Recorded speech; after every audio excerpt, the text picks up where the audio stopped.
Welcome to Quietly Rich, the show where we go and uncover behind the noise the stories of building real wealth, real impact, and real freedom without having to shout the loudest. Today, I'm joined by Tony Matchem, a transformational architect in the world of health, who's been helping high-performing individuals to feel strong, focused, and energized through personalization in the fitness industry and nutrition. He does all of that with out of the crash diets, hustle culture, and burnout.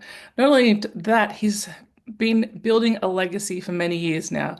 Tony, welcome to the show. Thank you very much for inviting me. It's a pleasure to be a part of your show. Awesome. So just before we hopped on, Tony, you just mentioned how many clinics, and we're talking a bit about AI. Tell me a little bit about your background and how many clinics you own and your beginning start with AI. Well, we started off in the wellness industry, in the weight loss industry, actually. We started off with one weight loss clinic over a century, or we grew it to 67 locations. Wow. Basically, what it was a three-segment weight loss program, and we had a doctor on staff that would administrate all the programs, and then we ran it based on that scenario. Wow, that's amazing. And whereabouts are you located? Is it correct? Or Ontario in Canada? Ontario? Yeah, it's Ontario, Canada. Yep, awesome. So you But just in when the the local weight loss area? clinics was our head office was in Ontario, but we actually just ran it in three provinces: Ontario, Nova Scotia, and New Brunswick. Awesome. That's so awesome. That would have taken quite some groundwork and some challenges to build, to 67 clinics. That's no small feat there. How long did what prompted you to get started in the industry and how long did it Well, take you to get well, there? my background, I've always been in the fitness industry. I was a national athlete for 4 years. Then when I finished, I had a early retirement because of a rotator cuff tear. But Mm. basically, it's a passion I always had. So when it came to, I never thought about weight loss, but I was introduced to it through an associate. And before I knew it, I was buying clinics and setting them up and hiring staff and so forth. I guess at the beginning, our dream or our goal wasn't to have 67, but we started off and then we just said, okay, let's start another one another part of the community. And before we know it, we had a half a dozen. So we then decided that it's going to be a franchise. And That's then amazing. we started just growing it. And basically, I did all the sales and marketing and so forth. And we generated it over a period of about 4 years. Um, we grew, and then in the last 6, 7 years, we were teeter-tottering between 50 to 67 locations. Wow, that's fantastic. You mentioned you were an athlete. What sport? Wrestling, amateur wrestling. Nice. Did you go to college in Canada or in the US? No, I went to college in Ontario, Cool. and so I spent my time there, and then after that, I trained to try to make the big four. Unfortunately, I got an injury and didn't make that goal, but it was an experience that I think when as a young athlete, you think about what you're doing, but it's a lifetime teaching because it gives you goals and makes you understand that there's no limits if you're willing Mhm. to put in the commitment. I always say the difference between good and great is commitment. So if you're willing to put the commitment in, then you're going to achieve your goals. At what level? It depends on your talent level. Obviously, you got to be athletic and so forth. But if you got the talent, you're putting the time in. There's and your goal is whatever you want to reach. Yeah, that's awesome.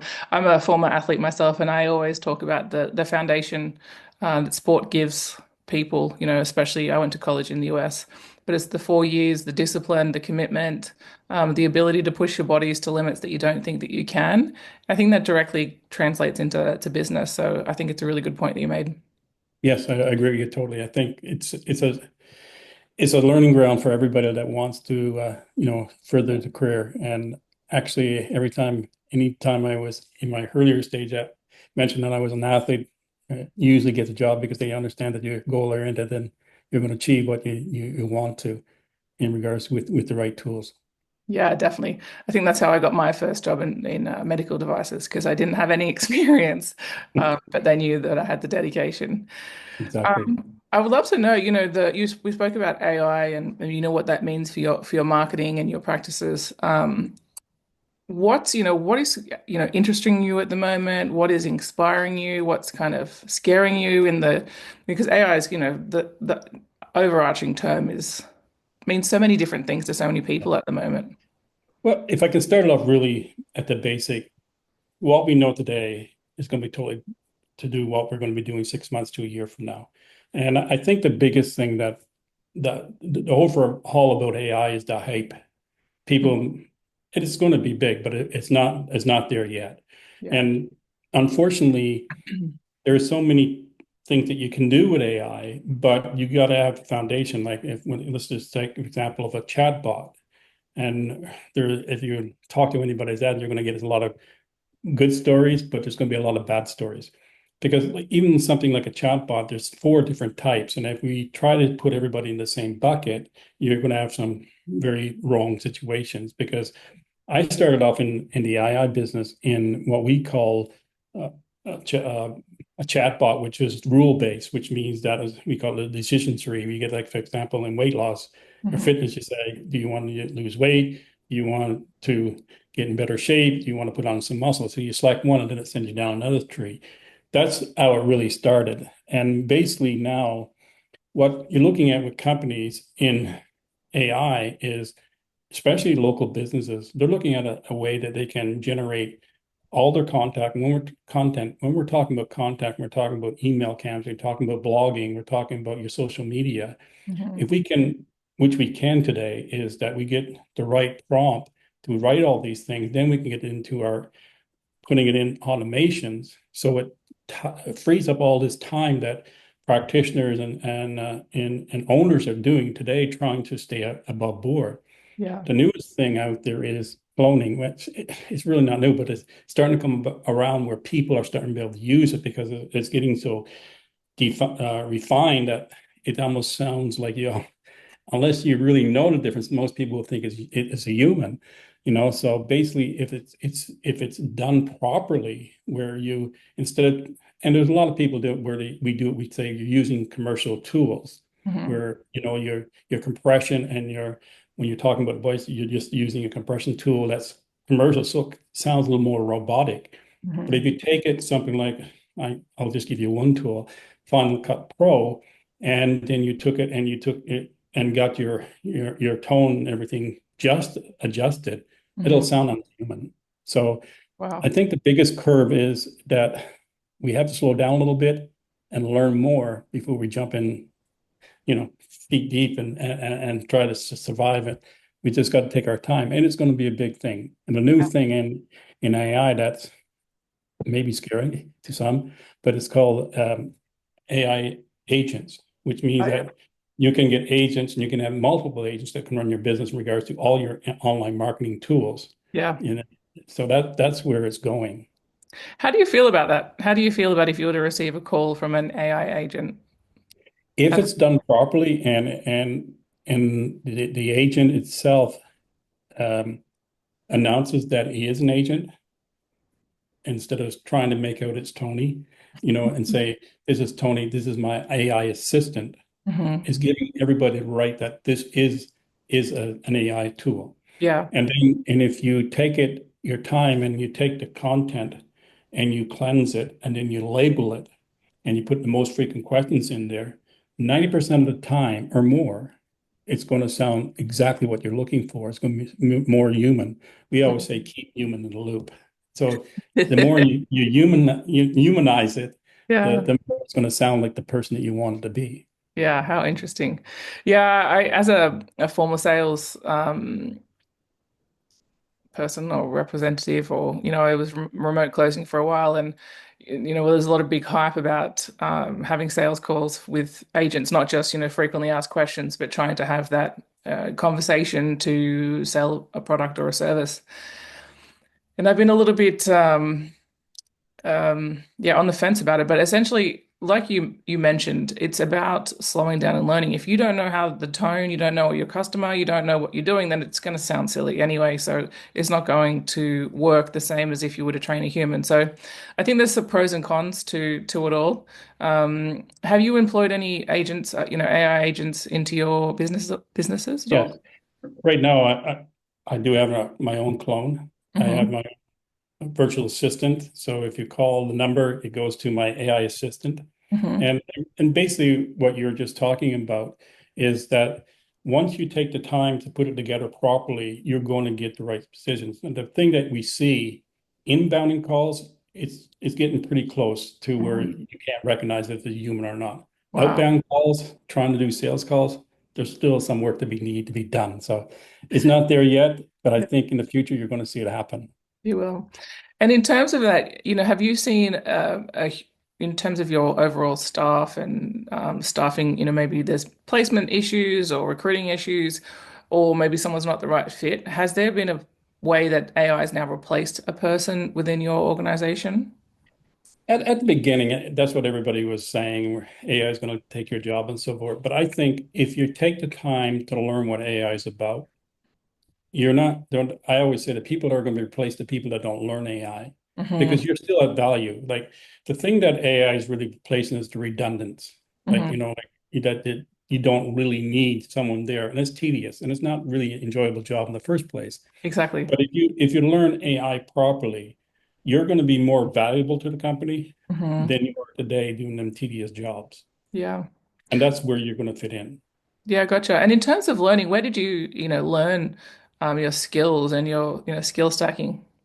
Well, as I said, I started off with a company. Most of them have been in the States, Hmm. and I started off basically on rule-based chatbots. And now I did a 6 months course just on AI consulting, teaching. And Cool. right now, and I never give up.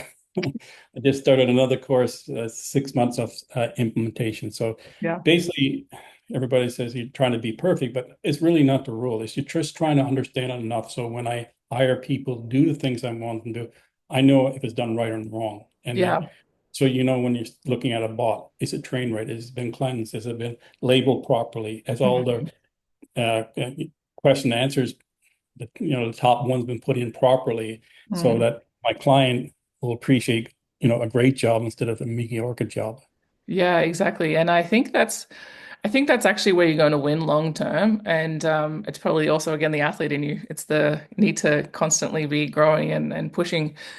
Because I think that's where the difference between okay, good, and great is the people who are taking the time to actually think about things on the whole holistic level. I've seen a lot of businesses, especially, and this is one of the reasons why I called this podcast Quietly Rich, because there's a lot of people out there doing a lot of impact and a lot of revenue, and they're not out there doing standing in front of a Ferrari or putting some kind of weird thing online to get people's attention. They're actually doing the work, and in my opinion, they're the people who are going to be winning long term. I think people are going to get over that short term marketing hype. And those companies, they don't fundamentally understand what it takes to build a business long term.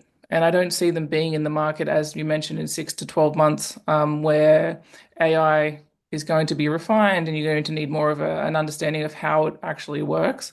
So it's such a good valid point of learning it so that you are able to then coach and train the people that you employ. Yeah. I think that if I can get one takeaway for everybody is that, and I know it sounds strange because as you said, you were in sales, I've been in sales for 20 years, B2B, is that we never paid for consulting. Yeah. And a lot of times when I meet a client, the first thing is, I just want it done. And I'm saying, if I have no knowledge about your company, I Hmm. don't know where to start. Yeah. And basically it's like saying to somebody, like, I don't know anything about you, but I need you to be on my team. And the Hmm. same thing is when you go into a company. If people really, really want to be serious about bringing AI into their business, they need to bring into a consultant and be willing to pay for the consultant to Hmm. put together the stats and understand what step, because if someone says, I want to do this, well, the first step until you get the first step, you don't know what the second and third step are. Yeah. So you got to take it one step at a time. It's like anything, like having a child. You don't know what he's going to be like when he's 20 years old. So if I told you I want to do this and I want to have his education in this and I want him to be a doctor and all this, you Yeah. don't know that. Well, that's the same thing in AI. You Yeah. got to take the first step, learn that first. Hmm. Then with your consultant, they can see what else you got to know. And the other thing is most people don't even know what tech stack is in the first place. Yeah. So until you understand that, you can't build anything around it. It's like building a house with no foundation, right? It's very true. It's very true. And people, especially in the automation and the funnel space, they don't understand again because a lot of the stuff is plug and play. There's not a lot of tech that needs to be learnt Yes.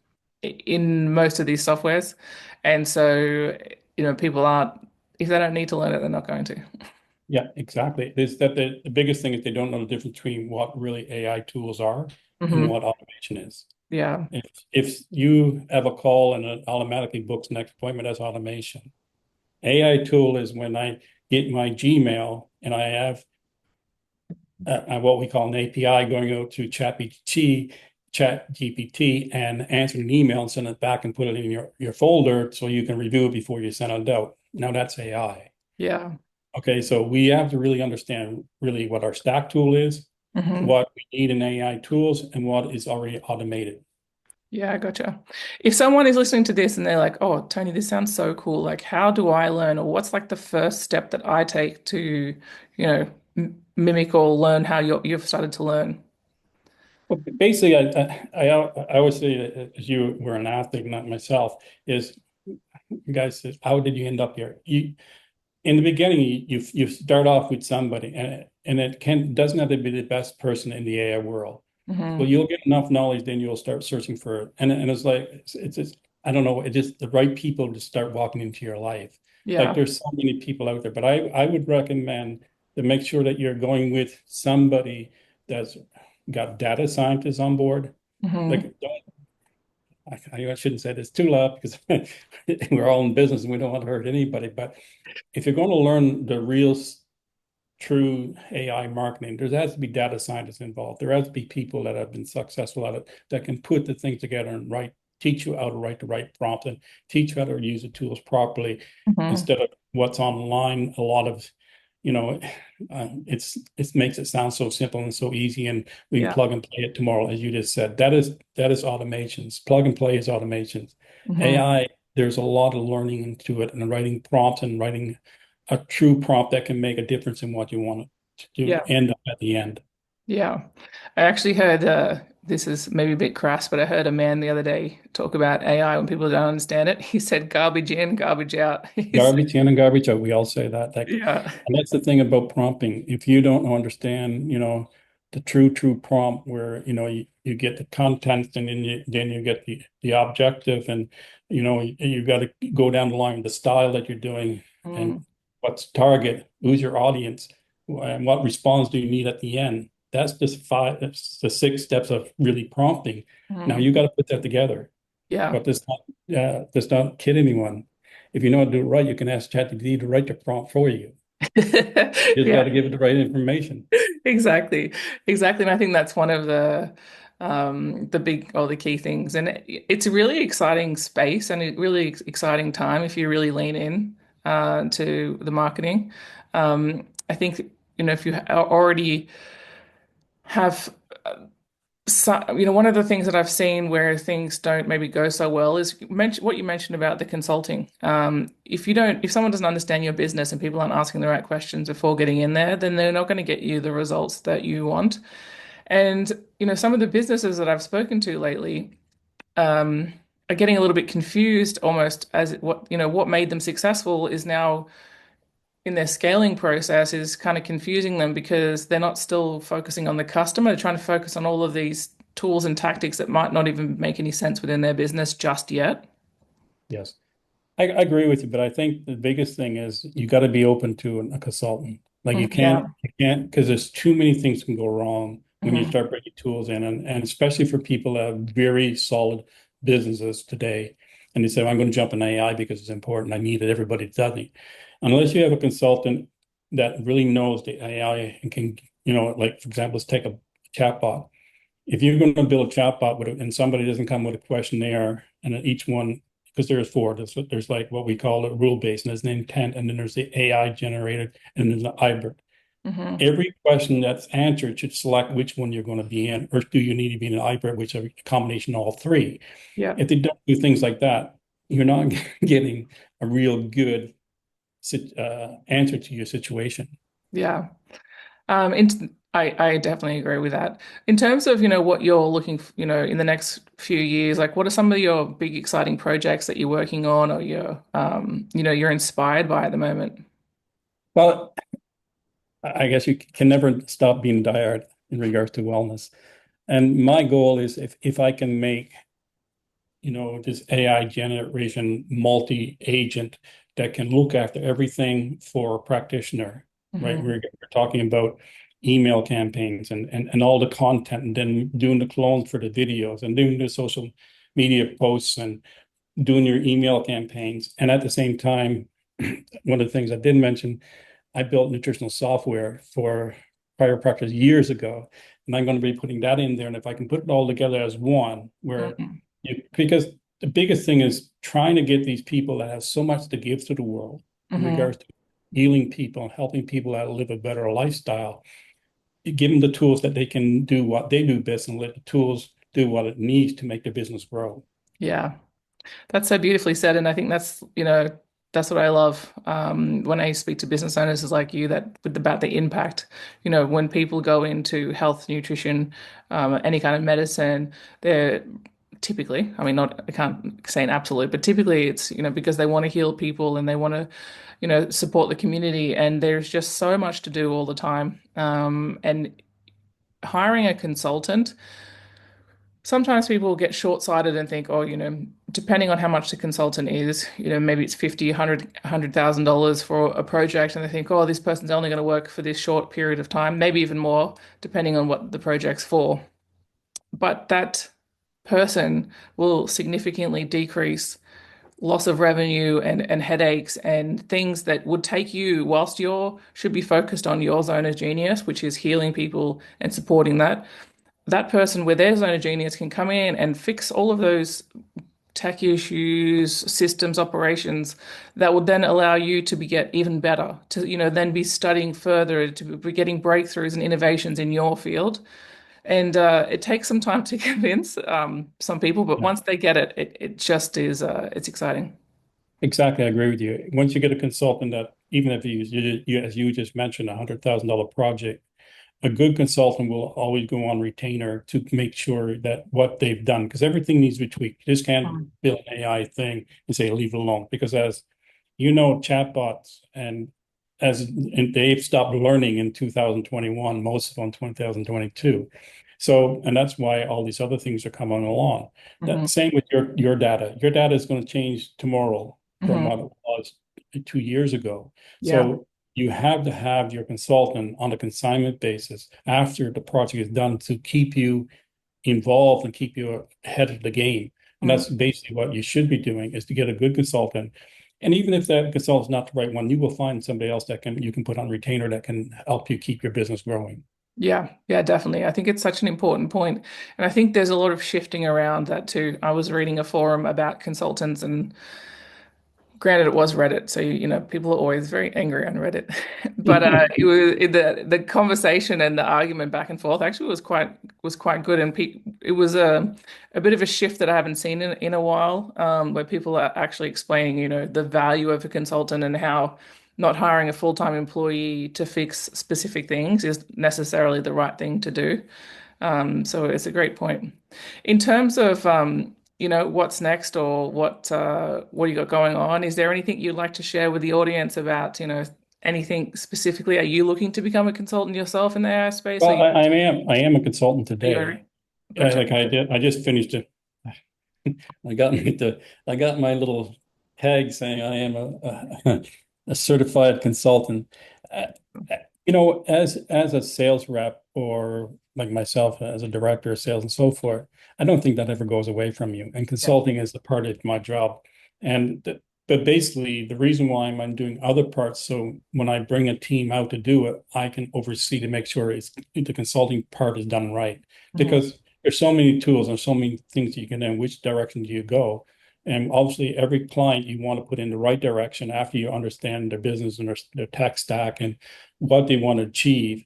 You Mhm. want to make sure that when you send it to your implementation team, they got the right message to Mhm. help you. And you got to also give the thing that and no matter what you start, you got to be willing to change it. You got to be willing to say, well, this is where we started, but it's not doing exactly what we want. Let's tweak it to make it work perfectly. And that's what a job of a consultant is. They have to test the software or the tool or whatever you're saying it's going to be before it gets back into the hands of the end user. Yeah. It's so important.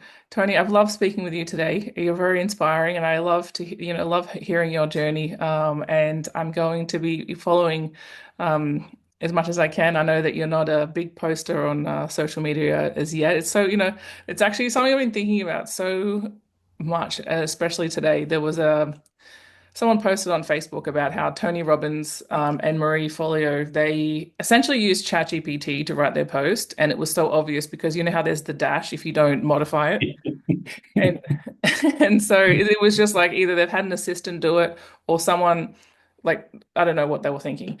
Anyway, and so this gentleman was like, I've lost all respect for them. I'm like, if you can't do the basics of like removing the dash to make more sound like a human, like the point was right, but they're not doing that. And I was thinking about content and I was like, is it really lead, leading client acquisition is very important, but should you just be putting stuff out in the world and posting lots just to do it? Or what's your thoughts on that? No, no, like if you follow the top gurus in social SEO, Mm, and because really we're writing content to get recognized. hmm And you talk to any or Google's not is very smart at what they're doing. hmm And if you're just taking um, chat bots content and posting it on your channels and so forth, you're not going to get ranked. mm, So, as I said earlier, we always have to keep human in the loop. And yes, the dash has got to go. But basically, what ChatGPT or any large language model does for you, it does most of the heavy lifting. But you got to be willing to put the time in to clean it up to make it you. And for if you don't do that, as that post was put by some of the top people in the world and public speakers and so forth and motivators and so anybody can make a mistake. So if you don't watch what you're doing, you're going to get caught. yeah, And if you don't take the time to really write true content about your business and yourself, we got to remember people don't buy from the company, they buy from you. So mm, make sure that you're putting that in your content. They can feel your passion, they can feel, what you're putting into the business to make it work. yeah. That's such a good point. Tony, thank you so much for your time. You are very inspiring. I've loved this conversation. If anyone would like to get more information about Tony, I'll link all of his information below or beside wherever this gets posted. Thank you so much, Tony. Thank you very much for your time. It's been a pleasure.